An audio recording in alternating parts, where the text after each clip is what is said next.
이런 가운데 지난달 신용대출이 사상 최대폭으로 증가를 한 것으로 집계가 됐습니다. 정부는 이 대출금 상당수가 주택시장에 흘러 들어가서 집값 상승의 원인이 된 것으로 보고 불법 대출 그리고 시장 교란 행위에 대한 집중 단속 의지를 드러냈습니다. 이 소식도 취재기자 연결해보죠. 손소구 기자. 네, 손석구입니다. 금융위원장이 대출 규제 위반 사례들을 좀 집중적으로 점검을 하겠다고 밝혔습니다. 네, 그렇습니다. 은성수 금융위원장은 어제 금융협회장들과의 간담회 자리에서 주택시장이 안정될 때까지 대출 규제 위반 여부를 점검하는 등 시장 교란 행위를 차단하기 위한 노력을 지속하겠다고 밝혔습니다. 은 위원장은 간담회 후 기자들을 만난 자리에서는 가계대출 급증세에 우려를 표하며 부동산 투기에 흘러 들어갔는지를 분석해 볼 것이라고 말하기도 했습니다.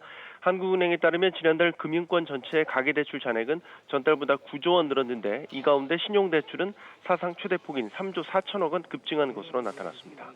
네, 더불어서 홍남기 부총리 역시 부동산 투기 조장하는 교란 행위를 집중 단속하겠다고 밝혔는데 특히 온라인 플랫폼을 주요 타깃 중 하나로 꼽았어요. 네, 어제 열린 부동산 시장 점검 관계장관 회의에서였는데요.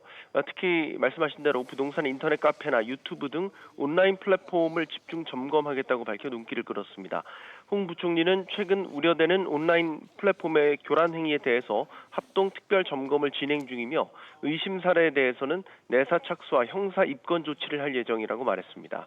홍 부총리는 또 호가 조작이나 집값 담합 등 교란 행위에 대한 대응 규정이 미흡하다고 판단될 경우에는 관련 제도 개선 방안도 적극 검토해 나가겠다며 집중 단속 의지를 숨기지 않았습니다. 홍 부총리는 또 고가 주택 실거래 조사 결과에서 다수의 이상거래 의심 사례가 추출됐다며 이 의심 사례들에서 불법 행위 해당 여부를 검토 중이라고 밝히기도 했습니다. 연이은 집값 안정 대책에도 불구하고 투기 수요는 잡히지 않고 집값이 오르는 등 시장에 대책 효과가 발휘되지 않자 정부가 현장 단속을 대폭 강화하면서 부동산 시장 체질과 분위기를 바꾸려는 것으로 풀이됩니다. SBS CNBC 손석구입니다.